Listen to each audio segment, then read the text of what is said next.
अस्सलामुअलैकुम नाज़रीन। आज के अखबार के साथ मैं उराना अदील इसी दुआ से प्रोग्राम का आगाज़ करते हैं कि अल्लाह रब्बुल इज़्ज़त आज के रोज़ हम सब के लिए आसानियाँ पैदा करे, आमीन। बढ़ते हैं प्रोग्राम की जानिब। रियासत के इल्म को सियासत कहते हैं। अरबी में इसका मतलब मुल्क की तदबीर व इंतज़ाम है। सियासत का मकसद माशरे में इत्तेहाद, तंजीम, शऊर, कौमियत और हुक्म व अतात को अपनाना और मिलजुल कर रहना है। रियासत मदीना की मुद्दत 23 साल है। कलील मुद्दत में किसी असूल पर कभी कोई लचक नहीं दिखाई गई। मुआहदे, जंगें, वफूद से मुलाकातें, फ़ौजी इक़दामात, कबाइल से मामलात, सब कुछ होता था। अहद शिकनी न थी, झूठे वादे न थे, गलत तावीलें न अपनाई गईं, मुआहदों की खिलाफ वर्जी न होती, जो कहा गया उसे पूरा किया गया। अब ज़रा दौरे हाज़िर की सियासत पर भी एक नज़र डालें। कदरें और पैमाने बदल चुके। मुफादात, झूठ, रिश्वत, चालबाजियाँ, अहद शिकनी, हुकूक की पामाली, चालाकी और मक्कारी, ये हुलिया है हल या सियासत का। ये तमाम मुहर्रकात रियासत मदीना से पहले की सियासत के हैं। आगे बढ़ते हैं।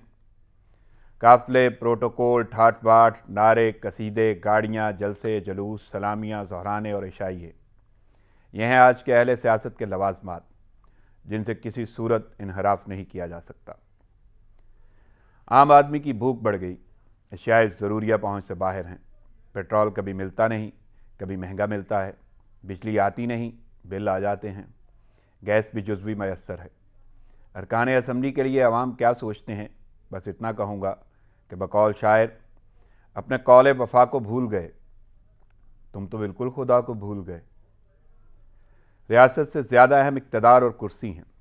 धोखा, फ़रेब, झूठे वादे, तानाजनी, आपस में लड़ाई, दुश्नाम तराजी, उल्टे सीधे नाम, नापुख्ता सोच, बेहुदा ज़ुबान, गालम गलोच, हाथापाई, सब कुछ मामूल बन चुका। हैदर अली आतिश ने कहा था, लगे मुँह भी चढ़ाने देते देते गालियाँ साहब। ज़ुबान बिगड़ी तो बिगड़ी थी, खबर लीजिए दहन बिगड़ा। ऐवानों का तकद्दुस पामाल होता है। स्पीकर ऐवान में महफूज नहीं, कानून साज ही उलझ पड़ते हैं। असूल ख़त्म हो चुके, जमहूरी रवैये गायब, राब्ते मशकूक हो गए, ज़ाब्ते भी तब्दील। ऐसी शफाफियत लागू है कि हर चीज़ बेकाबू है। अवाम वोट देते हैं, नुमाइंदे नोट लेते हैं। सियासत एक खेल है, पैसों की रेल पेल है। रियासत मदीना में हिकमत की सियासत थी, अब तो हर तरफ रिश्वत की सियासत है। फिर भी कारकुन से लेकर क़यादत तक सब पाक और साफ़ हैं। नाज़रीन, हाज़िर होते हैं एक छोटे से वक्फे के बाद, साथ रहिएगा।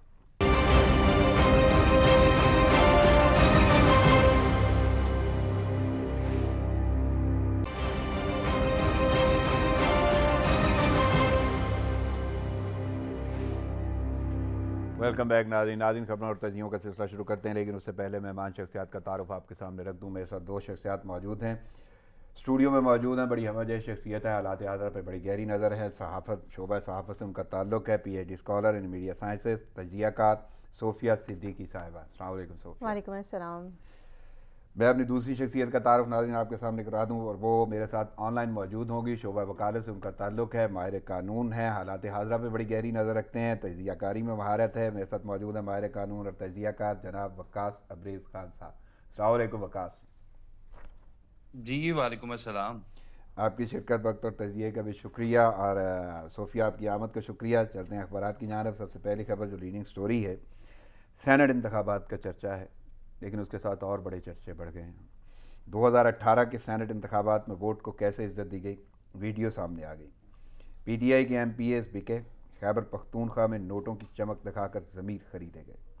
अब ये सूरत हाल है 2018 की, तो कैसे देख रही हैं, यानी 2018 में सेनेट के इलेक्शन के साथ ये सूरत हाल है? देखिए, 2018 के जो सेनेट के इंतखाबात थे, वो क्योंकि मैंने ख़ुद कवर किए थे, तो इस वजह से मुझे बहुत सारी चीज़ों का आइडिया। और पाकिस्तान में एक ओवरऑल ट्रेंड है हॉर्स ट्रेडिंग का, और it's a not new trend, और पहली दफ़ा भी नहीं हो रहा। लेकिन अच्छी बात यह है कि पहली दफ़ा वीडियोस हमारे सामने आना शुरू हो गई हैं। पहले शायद लोग वीडियोस बनाते नहीं थे, और अब आपको इस वीडियो के सामने आने से ये भी पता चलेगा कि वीडियो बनाकर इंतज़ार किया जाता है एक प्रॉपर वक्त के आने का, जब उस वीडियो को आउट किया जाए।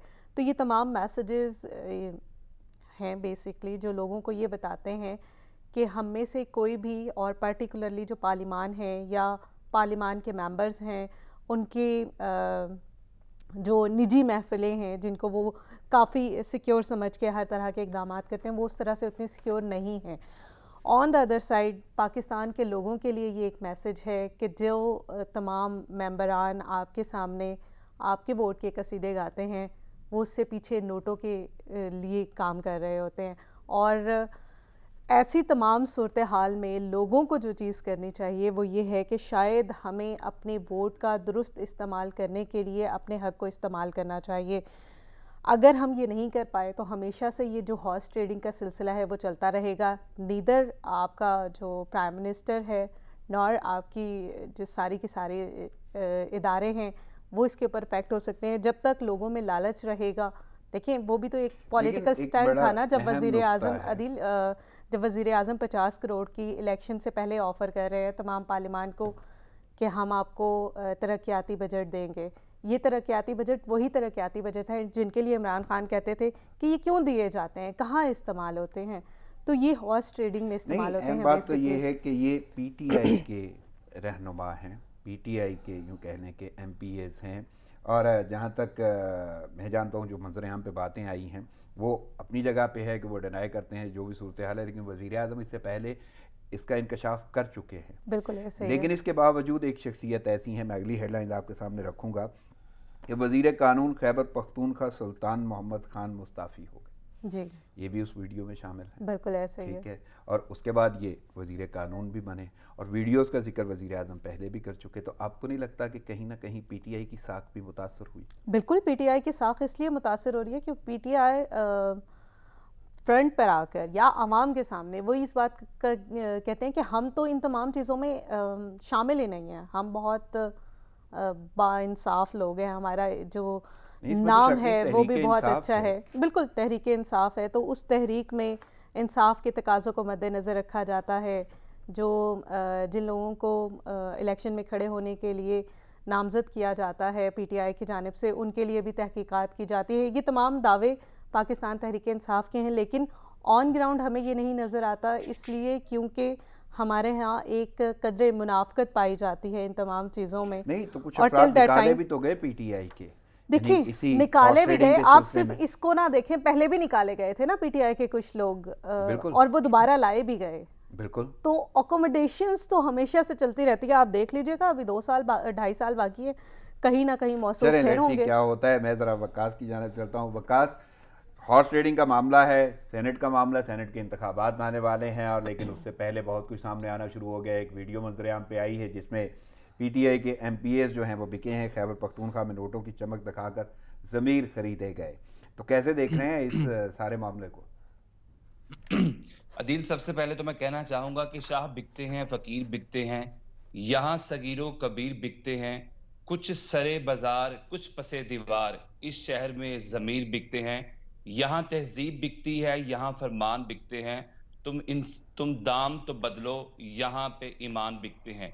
ये बड़ी बदकिस्मती है कि हमारे वो सियासी लीडर्स, वो सियासी हीरोज, वो सियासी जुमा जो कि अवाम के लिए मशले राह का किरदार अदा करते नजर आने चाहिए थे, वही अपने ज़मीर भी बेच रहे हैं। अवाम का मैंडेट और जो वोटों का, जो अपने वोट की मुकद्दस अमानत से नवाजा गया था, वो वोट और अपनी वफादारियां जिस तरह बेचते नजर आए, this is very very unfortunate.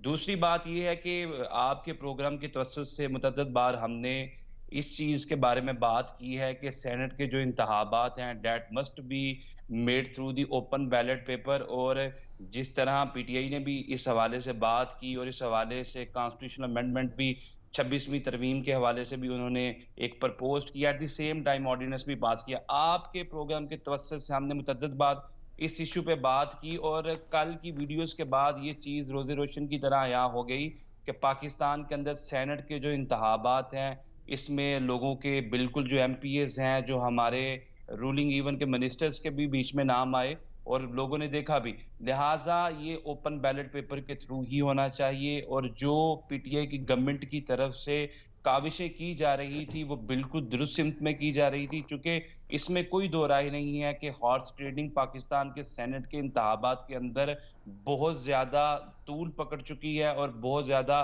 की भी जाती है। और ये कल की वीडियो इस चीज की गमाजी अक्सी तर्जुमानी भी करती नजर आई। लिहाजा वक्त इस चीज का मुतकाजी है कि जो मौजूदा इंतखाबात हैं अगर इसे ओपन बैलेट पेपर के थ्रू करवाया जाए, आयन के आर्टिकल 226 के अंदर तरमीम की जाए और इलेक्शन एक्ट 2017 के सेक्शन 122 के अंदर तरमीम लाई जाए, तो ये जो शफाफियत और ट्रांसपेरेंसी की पीटीआई बात करती थी, और इससे पहले चार्टर ऑफ डेमोक्रेसी के अंदर ये पीपल्स पार्टी और नून लीग ने भी इसकी बात की मुतअद्दिद बार, तो ये एक साफ और शफाफ तरीके से सेनेट के इंतखाबात को सही है, मुनक्कद मैं करवाया जा आपकी सकता बात है। से एट द सेम इत्तेफाक टाइम करता हूँ, ओपन बैलेट होना चाहिए, लेकिन ये जो सूरत सामने आई है, जो वीडियो सामने आई है, इसमें कुछ किरदार ऐसे हैं, बल्कि कुछ क्या किरदार तो सारे ही ऐसे हैं कि जो पीटीआई से रिलेट करते हैं, लेकिन अहमियत की बात यह है कि उस वक्त के वज़ीर आला परवेज़ खटक साहब, इसके साथ साथ अभी के हालिया जो मुस्ताफ़ी हुए हैं वज़ीर कानून, उनका नाम है। और ये सारी सूरत हाल आप कैसे देख रहे हैं? और मैं परवेज़ खटक साहब का नाम इसलिए इस्तेमाल कर रहा हूँ कि जिन लोगों ने मौक़िफ़ दिया, अपना जो रद्द अमल दिया है, उन्होंने वाज़ेह तौर पे ऑन द रिकॉर्ड ये बातें बोली हैं। देखिए जी, इस हवाले से तो प्रॉपर एक इन्वेस्टिगेशन इंटेरोगेशन जरूर करवाना चाहिए पीटीआई को, और इनको कोई अपनी कमेटी या कोई इन्वेस्टिगेटिंग कमीशन जरूर तश्कील देना चाहिए कि इस कदर पाकिस्तान के अंदर सेनेट के इंतखाबात के इतना ज्यादा पैसा जो है वो चलता है, और इतनी सरेआम जो है वीडियोस भी बनाई जाती हैं, खरीदो फरोख्त भी की जाती हैं, जमीर भी खरीदे जाते हैं, और ये कड़ियां कहाँ पे मिलती हैं, ये कौन से लोग इसके पीछे हैं। और डेफिनेटली जब भी कोई डील होती है, कोई कमिटमेंट होती है, तो उसके पीछे बहुत सारे चेहरे होते हैं जो पसे दीवार होते हैं, जो मंजर आम पे नहीं आते, उनको भी सामने आना चाहिए। और जब तक इसकी प्रॉपर इन्वेस्टिगेशन इंटेरोगेशन नहीं की जाती, और एक अदील इस हवाले से नहीं, बड़ी इंपॉर्टेंट इंटेरोगेशन, बात जो जी लीगल जी, एस्पेक्ट लीगली मैं जरूर बताना चाहूंगा कि नैब को सेक्शन 9 के तहत ऐसे केसेस के अंदर ज्यूरिसडिक्शन जरूर ऑप्ट करनी चाहिए, क्योंकि नैब ऑर्डिनेंस का section 9 that is very much clear in this regard कि अगर कोई भी पब्लिक ऑफिस होल्डर, कोई भी सियासतदान हुई सर्विंग एज एमपी, हुई सर्विंग एज एमएनए, तो वो अगर कोई करप्ट प्रैक्टिस के अंदर इन्वॉल्व होता है, तो नैब सेक्शन 9 के तहत उसके खिलाफ कार्रवाई करेगी। जितना पैसा, जितनी दौलत इस कौमी खजाने से या अवाम की लूटी गई है, ये करप्ट प्रैक्टिसेस थे उसने हासिल की हैं, वो तमाम की तमाम नैब जब्त कर सकती है। सजा के तौर पे भी सेक्शन 10 के तहत उससे ले सकती है, और एट द सेम टाइम 14 साल उसे सजा भी दे सकती है। लिहाजा ऐसे केसेस के अंदर प्रेसिडेंट सेट करने की जरूरत है, और नैब को भी इसमें एक्शन लेने की जरूरत है। इसके अलावा एफआईए की भी जुरिस्डिक्शन है, और पार्टीज तो पहले ही इनके सही, खिलाफ एक्शन ले चुकी है। आप बिल्कुल लिहाजा इस ठीक कह तरह रहे के हैं, लोगों लेकिन की ना कोई वकास आपको पार्टी लगता है है, ना वजीर कोई आला, जमीर है, इनकी एक ही पार्टी है कि मैंने नोट हुआ मेरा मूड बने। लिहाजा ऐसे लोगों को मैं समझता हूँ इनका पाकिस्तान की पॉलिटिक्स सिस्टम के अंदर कोई हिस्सा नहीं है। नहीं, वज़ीर आज़म ने हदायत तो कर दी है वज़ीर आला महमूद खान को शफाफ इंक्वायरी की, और ये रिपोर्ट भी उन्हें पेश की जाएगी। आपको क्या लगता है, रिपोर्ट बिल्कुल यानी यूँ कह लें कि हकीकत पर मबनी होगी?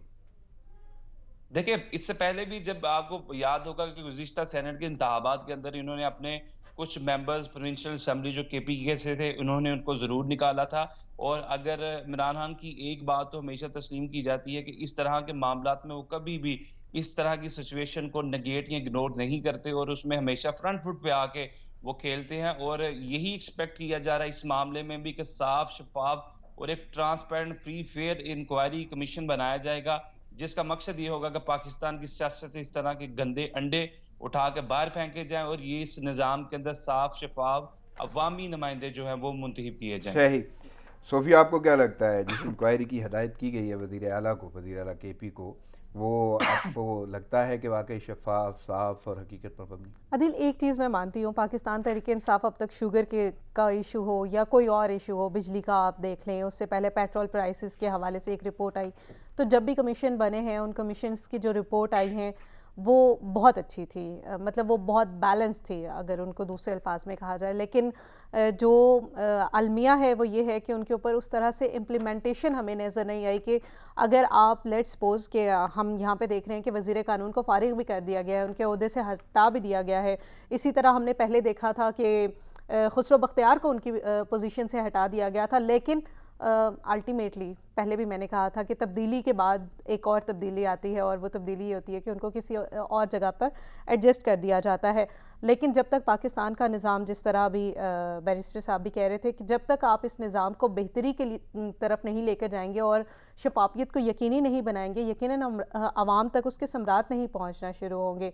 सेनेट के इंतखाबात हों, ऑब्वियसली कानून साजी है, और कानून साजी के लिए जिन लोगों का अमल दखल बहुत ज़्यादा होता है उनको ऐसा ही करना चाहिए कि वो साफ शफाफ ट्रांसपेरेंट वो तो तरीके से लेकर कानून चले, साजी के लिए मगर जो ये बिल तमाम पेश हो रहा था उसमें काफ़ी वो शफाफियत नजर आई। एग्जैक्टली मगर ये तमाम चीज़ें ट्रांसपेरेंसीज जो हैं वो इस बात पर रिलाई करती है कि हुकूमत क्या चाहती है, और हुकूमत के जो आवाम के जो मुंतखब नुमाइंदगान हैं जो ऑलरेडी सेनेट्स में मौजूद हैं या नेशनल असेंबली में मौजूद हैं, वो किस तरह से एक्ट कर रहे हैं। अभी तक हमारे सामने यही बात आती है कि सिर्फ पैसे लिए जाते हैं, दिए जाते हैं, हॉर्स ट्रेडिंग होती है। और it's not only the first time, मुझे अगर आप पिछले तमाम इंतखाबात को सामने रख ले सेनेट के, तो हर दफ़ा ऐसे ही होता है। अगर हॉर्स ट्रेडिंग नहीं होती तो मैसेजेस दिए जाते हैं और आखिरी वक्त में जो वोटर होता है वो या पार्लियामान से उठ के गायब हो जाता है या वो अपना राय तब्दील कर लेता है। जब ये सेनेट का इंतखाब हुआ वो भी आपने कवर किया, यहीं पे मौजूद थे, तो आपका एक जुमला बड़ा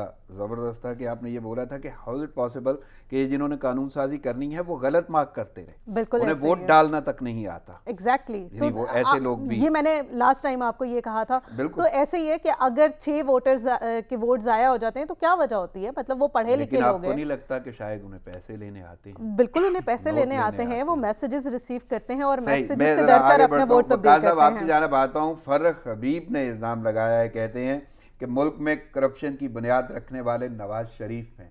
आप इत्तफाक करते हैं इससे?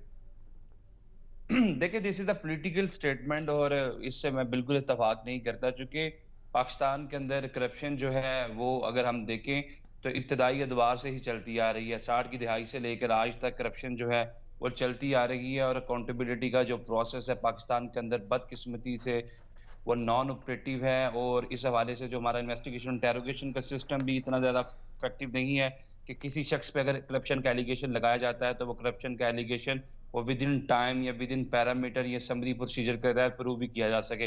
लिहाजा ये पॉलिटिकल स्कोरिंग करने के लिए हमारे वज़ीर-ए-आज़म की तरफ से भी कुछ लोग जो हैं वो तैनात किए गए हैं। वक्तन फ़वक्तन ये चेहरे बदलते हैं, कभी फर्रुख हबीब आ जाते हैं, कभी डॉक्टर फरदौस, कभी शहबाज। नहीं चलें, ये फ्रंट फुट पे आके इन पे जिस तरह आपने मौका बयान कर दिया बिल्कुल ठीक है, वाज़ेह है कि ऐसा है नहीं।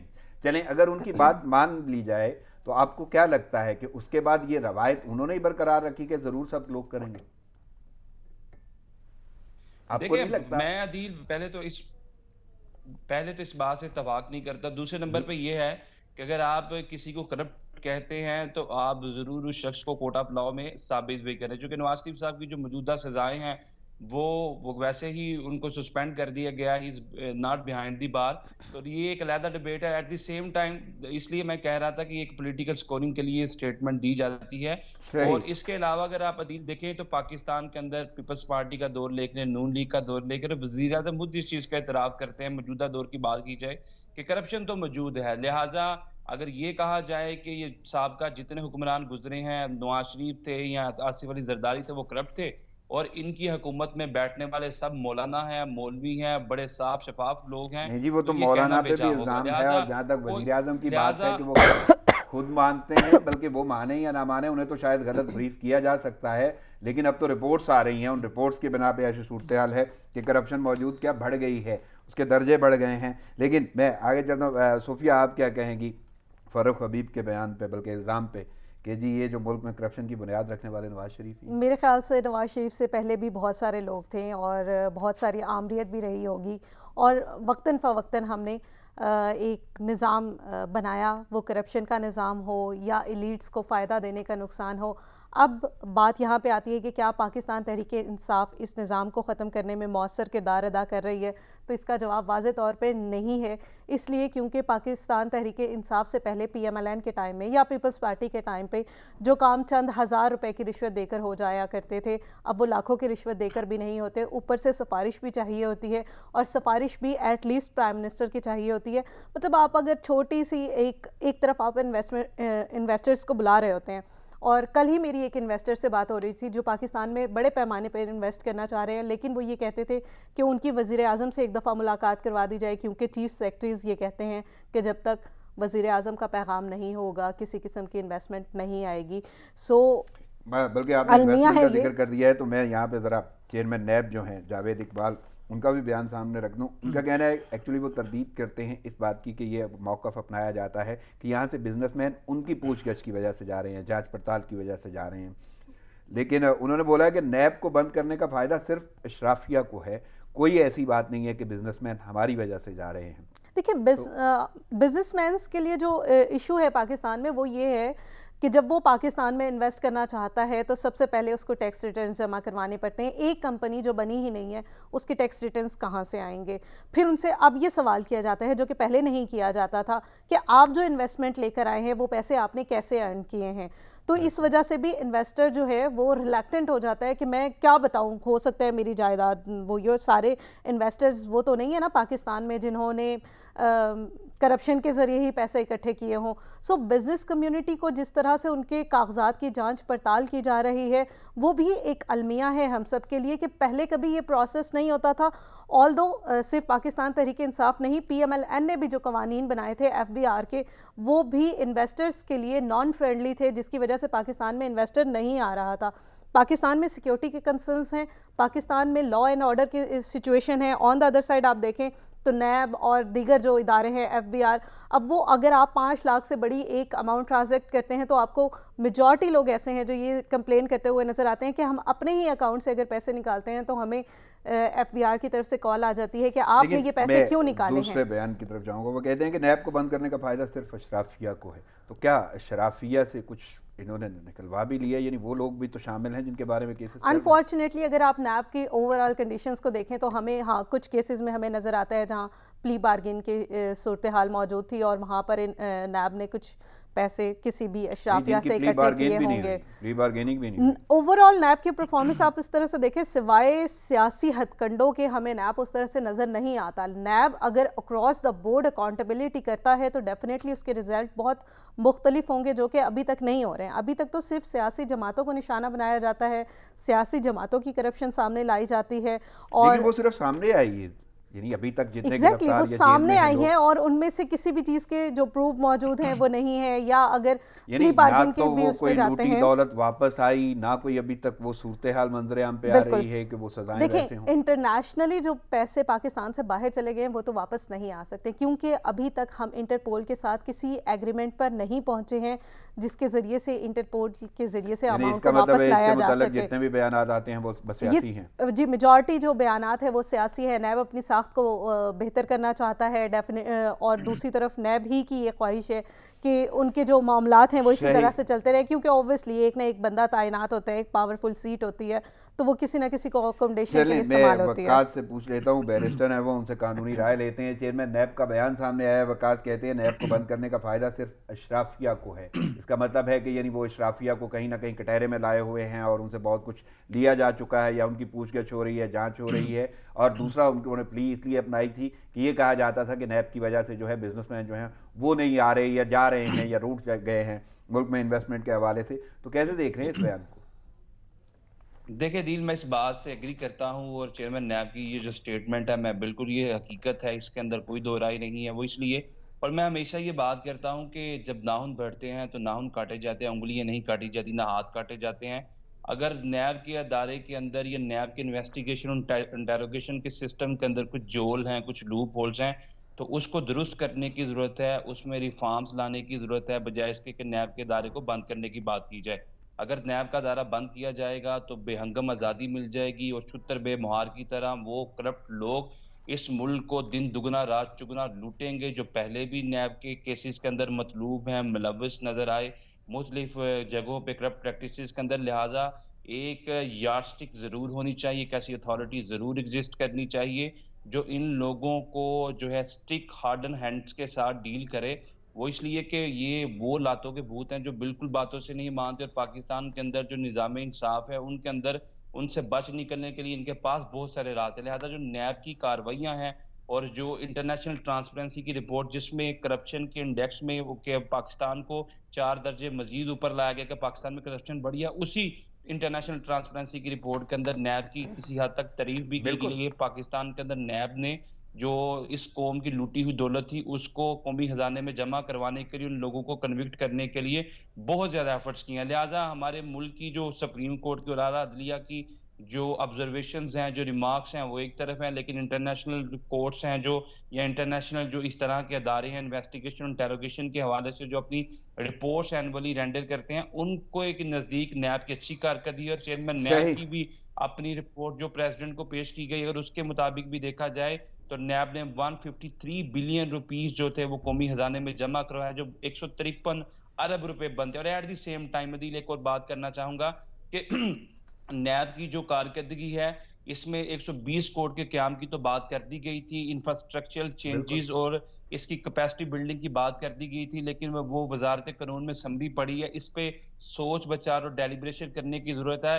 179 एग्ज़ैक्टली इस वक़्त मेगा मनी केसेज़ हैं जो नैब में पेंडिंग है, जो मुख्तलिफ सियासतदानों के या बड़े कब्ज़ा माफिया के, अगर उनको चलें जी, एज़ देखते सून हैं एज़ शायद उस पे भी पॉसिबल कोई गौर निपटा दिया खोज जाए हो तो या ये उसकी बड़ा तरफ भी कोई अटेंशन डाइवर्ट हो अरबाब इख्तियार की। आगे बढ़ते हैं। सोफिया बिलावल भुट्टो, कल उन्होंने खिताब किया है, कहते हैं नया पाकिस्तान तो महंगा पाकिस्तान निकला, और साथ में कहते हैं वज़ीर आज़म को सिंध या यहाँ की आवाम से कोई सरोकार नहीं, सूबे का टैक्स, जजीरे और गैस चाहिए। इत्तफाक करती हैं आप इससे? देखिए, पॉलिटिकल स्टेटमेंट्स हैं और इस तरह की स्टेटमेंट्स हमेशा दी जाती हैं। नया पाकिस्तान डेफिनेटली महंगा पाकिस्तान है, इससे कोई दो राय नहीं है नहीं तो इसमें, फिर वो क्योंकि आवाम देख पॉलिटिकल तो लें। ना हुआ ना, कहीं ना कहीं हकीकत में बबी तो इससे है। नीचे वाला जो जुमला है बिल्कुल। वहाँ पर उसके बारे में मैंने ये कहा था कि अगर ठीक सिंध है। के जो ज़खायर हैं वो इस्तेमाल किए जा रहे हैं, टैक्सेस नहीं दिए जा रहे हैं वगैरह वगैरह, तो वज़ीर आज़म ने तो एक कराची पैकेज भी अनाउंस किया था। वज़ीर आज़म ने सिंध को मराद देने के लिए जो सिंध में मौजूदा हुकूमत है, पीपल्स पार्टी की हुकूमत है, उसको उन्होंने फोर्स भी किया था कि आप आवाम तक जो बेनिफिट है वो पहुँचाने के लिए इक़दामात करें। लेकिन हमें सिंध की हुकूमत की जो कारकर्दगी है वो ज़ीरो नज़र आती है। ऑन द अदर साइड, जब कभी भी वफाक सिंध के किसी भी मैटर में बोलता है तो वहाँ से फ़ौरन आवाज़ आती है कि 18वीं तरमीम पास हो चुकी है, तालीम हमारा मसला है, हेल्थ हमारा मसला है, क्यों वफाक हमारी बातों पे इंटरफेयर करता है। इवन कि आप एक आईजी की तब्दीली का मामला भी देख लें तो वहाँ पे भी सिंध को ये एतराज़ रहा कि वफाक क्यों इंटरफेयर कर रहा होता है। तो अब पीपल्स पार्टी की हुकूमत को देखना चाहिए कि वो किस तरह से सिंध के आवाम को फ़ायदा पहुंचा रहे हैं। ख़ुद अगर आप ज़ाती तौर पर पीपल्स पार्टी की जो क़यादत है उनको देखें, जो कि पिछले कई दहाइयों से सिंध में रूल कर रहे हैं, तो ऐसे लगता है जैसे उन्होंने सियासी भर्तियां भी कराई, वहाँ पर उन्होंने ऐसे टीचर्स को तैनात करवाया जिनकी तनख्वाहें वडेरे जागीरदार ख़ुद रिसीव करते थे, और स्कूलों में भैंस और बकरियाँ खड़ी होती थी। हॉस्पिटल्स भी ऐसे ही बनाए गए जो कि सिर्फ कागज़ों पे नज़र आते थे। वज़ीर तो आज़म के इन लिए जो जुमले बोले गए हैं वो इल्ज़ाम तराशी ही है, बिल्कुल अपनी ऐसा ही सोच है। की एक महंगाई के अक्कासी। अलावा बाकी अच्छा, एक तमाम और जुमला बातें उसके बिल्कुल नीचे ऐसे ही भी था हैं। जो मेरे सामने नहीं रखा। अवामी ताकत से तब्दीली, सरकार को घर भेजने का वक्त आ गया। क्या अवामी ताकत पे वो, यानी अवामी ताकत उनके साथ है? बिल्कुल भी नहीं, क्योंकि अवामी ताकत के अलावा और भी ताकतें होती हैं जिनका साथ होना ज़रूरी होता है। तो इस वक्त ताकत के तमाम धारे पाकिस्तान तहरीक इंसाफ के साथ हैं। तमाम धारे? जी, तमाम धारे पाकिस्तान चलिए, तहरीक इंसाफ के मैं साथ हैं। वकास आपसे जानना चाहूँगा, पीपल्स पार्टी के चेयरमैन बिलावल भुट्टो का ये बयान है कि जो वो कहते हैं कि नया पाकिस्तान तो महंगा पाकिस्तान निकला उनकी नज़र में, और वज़ीर आज़म को सिंध या यहाँ की आवाम से कोई सरोकार नहीं, सूबे का टैक्स, जजीरे और गैस चाहिए उन्हें, और साथ में कहते हैं अवामी ताकत से तब्दीली, सरकार को घर भेजने का वक्त आ गया। आपको लगता है कुछ ऐसा है? देखें, जहाँ तक उनकी पहली स्टेटमेंट है, मैं बिल्कुल एग्री करता हूँ कि नया पाकिस्तान इंतहाई महंगा पाकिस्तान है, और हर चीज़ की कीमत जो है दुगनी हो चुकी है पाकिस्तान के अंदर। Inflation is the most detrimental problem in Pakistan. और इंतहाई पिछली का साल आपने का ज़्यादा जितनी भी जोर दिया है हुकूमतें वैसे, किस चीज़ पे? इंतहाई पे, कि इंतहाई महंगा। उन्होंने सिर्फ महंगा बोला था, जी, आपने इंतहाई इंतहाई महंगा महँगा पाकिस्तान कर डील। दिया। देखिए, जो चीज़ें गुज़िश्ता 10 सालों में जिनकी कीमत इस कदर नहीं बढ़ी, वो मौजूदा हुकूमत ने 2 सालों में वो कारनामा सरअंजाम दिया, लिहाज़ा ये महँगा पाकिस्तान है। और एट द सेम टाइम जो बिलावल भुट्टो की दूसरी बात है कि अवामी इनकलाब से या अवामी जो है उनकी हमायत से वो इस हुकूमत को घर भेजेंगे या हुकूमत घर चली जाएगी, मैं उस बात से इत्तेफ़ाक नहीं करता, चूँकि इनके पास अवाम की हमायत उनको वैसे हासिल नहीं। जो सोफिया ने बात की, मैं उससे इत्तेफ़ाक करता हूँ कि तमाम कुव्वतें और जितनी ताकतें हैं वो इस वक़्त पीटीआई के साथ ऑन बोर्ड हैं। लिहाज़ा इनको अवामी ताकत के तो बिल्कुल घर नहीं भेजा जा सकता। ये हुकूमत जाएगी तो अपने बोझ, अपनी पॉलिसीज़ और अपनी प्लानिंग के नीचे दब के जाएगी। और जो इनके डिलीवरेंस है, ये बड़ी बदकिस्मती है कि ख्वाब तो बहुत दिखाए गए थे, वादे बहुत किए गए थे, नारे बहुत लगाए गए थे। लेकिन एक पिटीशन हाई कोर्ट और सुप्रीम कोर्ट में ये भी फाइल करनी चाहिए कि वो सियासतदान जो 5 साल बाद आके इस अवाम से वादे करते हैं, प्रोमिसेस करते हैं, वो क्यों इन्फोर्स नहीं किए जाते, वो उन पे क्यों अमल नहीं किया जाता? और सुप्रीम कोर्ट को भी इस पे ज़रूर इंटरप्रिटेशन देना चाहिए। क्या ये वो लोग राइचियस हैं, सेक्जियस हैं, सादिक और अमीन हैं, जो कि ये वादे करते थे कि हम 1 करोड़ नौकरियां देंगे, 50 लाख घर देंगे और अवाम की सहूलियत के लिए लेजिस्लेशन करेंगे और वज़ीर-ए-आज़म हाउस को मस्मार करेंगे, वहाँ पे यूनिवर्सिटीज़ बनेगी, यानी आपको गवर्नर हाउस लगता को है कि मस्मार बयानिए का करेंगे वहाँ एहतसाब पे। भी ये होना सारी चाहिए। चीज़ें थी, लिहाजा ये एक महँगा पाकिस्तान है और इसमें कोलो करार को कुचल दिया गया है। सही। शाहिद खाकान अब्बासी के हवाले से मैं वकास पूछना चाहूँगा, मौजूदा खराबी की असल वजह 2018 का इलेक्शन है, मसाइल का हल आइन की हुक्मरानी है। कितना इत्तफाक करते हैं उनसे? देखिए जब नहीं, देखिए मैं इससे इत्तेफ़ाक इसलिए नहीं करता कि दुनिया का निज़ाम उठाकर देखें, इवन कि अमेरिका की रियासत के अंदर जो इलेक्शंस हुए हैं, उसको उठाकर देख लें, तो जब भी इंतकाल इक़्तिदार का जो मरहला होता है, that is a very difficult time for any party, for any ruler. तो लिहाज़ा ये बड़ा एक तकलीफ़देह होता है। 2013 में जब इन लोगों के पास इक़्तिदार आया, तो उस वक़्त पीपल्स पार्टी ने भी ये कहा, उस वक़्त तहरीक-ए-इंसाफ की जितने भी पॉलिटिकल अपोनेंट्स थे, बाशमूल वज़ीर-ए-आज़म पाकिस्तान, उन्होंने भी ये राग अल्पा कि ये जो इंतखाबात हैं, ये तारीख़ के बदतरीन इंतखाबात हैं, इसमें रिगिंग की गई, इसमें ये किया गया। लिहाज़ा जो मौजूदा दौर के इंतखाबात हैं, इस हवाले से भी हमारे पॉलिटिकल अपोनेंट्स की डिफरेंट राह हैं। लेकिन मैं ये समझता हूँ कि कोई भी सियासतदान इतना अच्छा नहीं होता कि जितने इसके हवारी उसके बारे में बात कहते हैं, और इतना बुरा भी नहीं होता कि जितने इसके पॉलिटिकल अपोनेंट्स इसके बारे में इसकी दुश्मन-दराज़ी या सही। इसके बारे में क्रिटिसिज़्म करते हैं। लिहाज़ा सही। जो 2018 के इंतखाबात थे, उन इंतखाबात के अंदर बज़ाहिर तो ये चीज़ें की जाती हैं कि इसके अंदर बहुत ज़्यादा इनको पे बैक किया गया या रिगिंग नज़र आई। लेकिन मैं ये समझता हूँ कि this is a political story, it has nothing to do with the reality. सही। आप क्या कहेंगे शाहिद खाकान अब्बासी के बयान पे Sophia? Again agreed with Waqas sahab चलिए, के फिर मैं वैसे बिल्कुल ही आगे ठीक कह रहे बढ़ता हैं, हूँ। आगे चलते हैं। पीपल्स पार्टी सेनेट इंतखाबात से मुतल्लिक सदारती ऑर्डिनेंस चैलेंज करेगी। सदारती रेफरेंस में फ्रीक भी बनने का फैसला, मुस्लिम लीग नून भी सदारती बिल को चैलेंज करेगी। कैसे देख रही हैं इस रेफरेंस को? एक अच्छी डेवलपमेंट है पाकिस्तान तहरीक इंसाफ के हवाले से, ख़ास तौर पर जब सुप्रीम कोर्ट में ये केस चल रहा था, तो मुझे ये लगता था कि ऑर्डिनेंस जितनी जल्दी पास किया गया, ये सदारती हुक्म आया है, वो नहीं आना चाहिए था, या शायद उसके ऊपर थोड़ा सा इंतज़ार करना चाहिए था कि एटलीस्ट हमें सुप्रीम कोर्ट का डिसीजन सामने आ जाता। तो चैलेंज करने का डेफिनेटली इनके पास हक है, वो उसे इस्तेमाल करें और नताइज वही आएंगे जो पाकिस्तान तहरीक इंसाफ की हुकूमत चाह रही होगी। यानी अभी भी? जी बिल्कुल, आपको ये अभी लगता भी। है? वकास साहब क्या कहेंगे? सदारती रेफरेंस के हवाले से फ्रीक बनना चाहेगी पीपल्स पार्टी, और नून लीग भी ये चाहती है कि वो चैलेंज करेंगे, और पीपल्स पार्टी भी। देखिए कल का जो पाकिस्तान के अंदर ये पूरा ड्रामा रचाएगा और मीडिया ने इसे दिखाया भी, तो मैं ये समझता हूँ कि अब तो उनको ये चैलेंज नहीं करना चाहिए। ट्रांसपेरेंसी सबके लिए यकसा है, बराबर है। लिहाजा जो एक तो ऑर्डिनेंस बनाया गया, इस हवाले से भी मैं थोड़ा सा बता दूं कि ऑर्डिनेंस इसलिए उजलत में बनाया गया कि अगर ऑर्डिनेंस से फिल 4 इसका इजरा ना किया जाता, तो इलेक्शन शेड्यूल हो जाते, तो उसके बाद अगर ऑर्डिनेंस लाया जाता तो नल एंड वाइड हो जाता। लिहाजा पुराने शेड्यूल के मुताबिक, पुराने लॉज के मुताबिक इलेक्शन करवाया जाता। लिहाजा ये जो ऑर्डिनेंस है, इसको इनफेक्टिव करना या ऑपरेटिव करना या फौरी इसका इजरा करना इसलिए जरूरी था कि अगर ये ना लाया जाता तो पुराने तरीके के तहत इलेक्शंस होते, जो यानी सीक्रेट बैलेट वक्त पेपर कम होने की वजह से ये ऑर्डिनेंस जारी किया गया। बिल्कुल इसी तरह है, और ट्रांसपेरेंसी को मद्देनजर रखते चलिए, हुए मैं ये वकास ऑर्डिनेंस आपसे जारी जानना किया गया। चाहूँगा, और बल्कि बड़ी कानूनी राय मुझे आपकी चाहिए। इस्लामाबाद हाई कोर्ट में वकला की हंगामा राय, तोड़फोड़, एक और मुकदमा दर्ज, इंसदाद दहशतगर्दी एक्ट की दफात भी शामिल। ताहल गिरफ्तारी भी कोई नहीं हो सकी, और हाई कोर्ट और मातहत अदालतें खुल गई हैं। लेकिन ये तोड़ फोड़, हंगामा आराई वकला की जानब से, गो के उनकी जो बिल्डिंग्स हैं गैर कानूनी तामीर थी, CDA का ये कहना है, इसलिए गिरा दी गई। तो कैसे देख रहे हैं इसको? देखिए अदील, इसमें देखिए जो इसके रूट काजेज हैं, एक बैकग्राउंड को देखने की जरूरत है कि क्यों उनके साथ इस तरह का सलूक किया गया, नंबर एक। और दूसरी चीज जो आपने कहा कि वकला का जो रवैया था, मैं ये समझता हूं कि पाकिस्तान के अंदर कोई भी कम्युनिटी, चाहे वकला बरादरी हो, चाहे वो जजेस हो, चाहे वो साफी हो, चाहे वो डॉक्टर्स हो, इंजीनियर्स हो, किसी भी मुकातबे फिक्र से उनका ताल्लुक हो, पाकिस्तान का आयन जो है that is a supreme law of the land, और आयन के तहत तमाम लोग अकाउंटेबल है अपने एक्ट्स के लिए। आर्टिकल 4, 5 और 25 ये कहता है कि कानून का यकसा इतलाक होगा विदाउट एनी डिस्क्रिमिनेशन। लिहाजा मुतशद्दिद रवैये और वायलेंट एक्ट किसी भी मुकातबा फिक्र की तरफ से वो बिल्कुल जस्टिफाई नहीं किए जा सकते, चाहे वो मेरी बरादरी हो, चाहे वो मेरी कम्युनिटी हो। लिहाजा ये जो एक्ट थे, जो वायलेंट एक्ट थे, ये काबिल अफसोस थे, बड़े अनफॉर्चुनेट थे। एट द सेम टाइम जो CDA की तरफ से कार्रवाई की गई, उनकी तरफ से भी मैं ये समझता हूँ कि वो भी जो उनका सलूक था वो काबिल मजम्मत था। ये लोग जो कि गुज़िश्ता 15 सालों से या 20 सालों से वहाँ पे बैठे हैं, उनको प्रॉपर नोटिसेस सर्व करने लेकिन यहाँ पे चाहिए बड़ा थे अहम और नुक्ता नोटिसेस है सर्व यहाँ पे करने के बाद वक्कास, एक तो ये बात है कि जिस तरह आपने लाहौर में खोखर पैलेस गिराया या जो वो सोसाइटी गिराई गई है ख्वाजा आसिफ की, तो वहाँ पे बाकायदा ज़ीरे निगरानी ये सारे मामला हो रहे थे, यानी वज़ीर आला पंजाब वहाँ पे मौजूद थे उस्मान बुज़दार लाहौर में।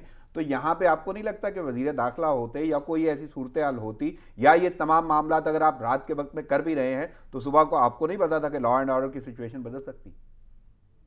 देखिए, वही मैं कह रहा हूँ कि इनके पार्ट पे जो सीडीए ने ये जो कार्रवाई की, this is a failure on the part of CDA कि आप बुकला कम्युनिटी, जब आपको ये पता है कि पाकिस्तान के अंदर जिन कम्युनिटीज़ के पास ताकत मौजूद हो या जिनके पास ये चीज़ नज़र आए कि बहुत ज़्यादा पावर में है, तो लिहाज़ा उन लोगों के खिलाफ जब आप कार्रवाई करते हैं, तो प्रॉपर नोटिसेज़ और अकॉर्डिंग टू लॉ करनी चाहिए। बिल्कुल इस तरीके से कार्रवाई ये नहीं करनी चाहिए। इससे पहले अदील 3 हफ्ते पहले वहाँ पे चेंबर्स गिराए गए, जो कि इंक्रोचमेंट के ज़िम्मे में आते थे। और बिल्कुल। वहाँ पे ना कोई गमला टूटा, ना कोई ईंट हिली और ना किसी शख्स ने उस पे मज़ाहमत की। वो इसलिए चूँकि वो एक लीगल एक्शन था सीडीए की तरफ से। लेकिन जो लोग 10 सालों से या 15 सालों से किसी चैम्बर में, किसी ऑफ़िस में बैठे हैं, उनके वो घर की तरह है, लिहाज़ा उनको प्रॉपर नोटिसेस सर्व किए जाए। अगर आप सही। किसी टेनेंट को भी रेंट प्रेमिसेस से निकालते हैं, तो 2 महीने पहले नोटिस सर्व करते हैं ताकि वो बंदोबस्त कर नहीं, सके अपनी इंतजामिया का रिहाइश ये का। कहना है कि लिहाज़ा नोटिस दिया गया, लेकिन जो सूरत हाल रही, जिस तरह ये सारी की सारी सारा ऑपरेशन किया गया, वो बड़ा अजीब तरीके से था कि वहाँ पे आपने इस बात का ख्याल ही नहीं रखा कि लॉ एंड ऑर्डर की सिचुएशन सामने आ सकती है। सोफिया, क्या कहेंगी आप इस हवाले से? यकीनन सीडीए के पार्ट्स में भी लैप्स हैं। अदालतों को भी इस पे देखना चाहिए कि उन्हें कब किस तरह के डिसीजंस देने चाहिए। एक अदालती हुक्मनामा जारी होता है, उसके बाद हमारी तमाम जो फोर्सेस हैं वो हमें बड़ी एक्टिव नज़र आती हैं कि वो उनको फॉलो करवाना चाहती हैं। वज़ीर आज़म ख़ुद ज़ोर देते हैं इस बात पे कि इंक्रोचमेंट ख़त्म होनी चाहिए। और F8 के कचहरी की अगर बात की जाए तो वहाँ पे जाते साथ आपको ऐसे महसूस होता है जैसे आप किसी ऐसी जगह पर आ गए हैं जहाँ पर किसी पढ़े लिखे बंदे का कोई काम नहीं है। यहाँ पे किसी जो लोग आके गाड़ियाँ भी पार करते हैं, इवन उन्हें भी ये नहीं पता कि गाड़ियाँ किस तरह से पार की जाती हैं। तो ये तमाम चीज़ें एक जनरल रूल्स को अगर आप देखें तो ऐसे लगेगा कि वाकई बड़ा अजीब व गरीब सा एक समा होता है। मुझे नहीं पता आपका कभी इत्तेफाक हुआ है F8 कचहरी सुबह के औकात में जाने का या नहीं, तो आपको अंदाज़ा होगा कि F8 पूरा जो मरकज़ है वो चौक होता है सिर्फ इस वजह से क्योंकि वहाँ पे गैर कानूनी चैम्बर्स बने हुए हैं। अब तो इंतहा ये है कि वहाँ पर जो ग्रीन बेल्ट्स थे उनको भी यूटिलाइज़ कर लिया गया है चैम्बर बनाने के लिए। हॉस्पिटल्स, जो एक प्राइवेट हॉस्पिटल वहाँ पे वाक़ है, उसकी पार्किंग के साथ आपको ऐसी जगहें नज़र आएंगी जहाँ पर चैम्बर्स बन चुके हैं। मैं बिल्कुल भी इसको डिफेंड नहीं कर रही कि वो तमाम चीज़ें गलत थी। यकीनन कानूनी तौर पर भी जो एक्शन लिया गया वो गलत था। इस वक्त सीडीए को जो तरीका अडॉप्ट करना चाहिए था वो बिल्कुल गलत था।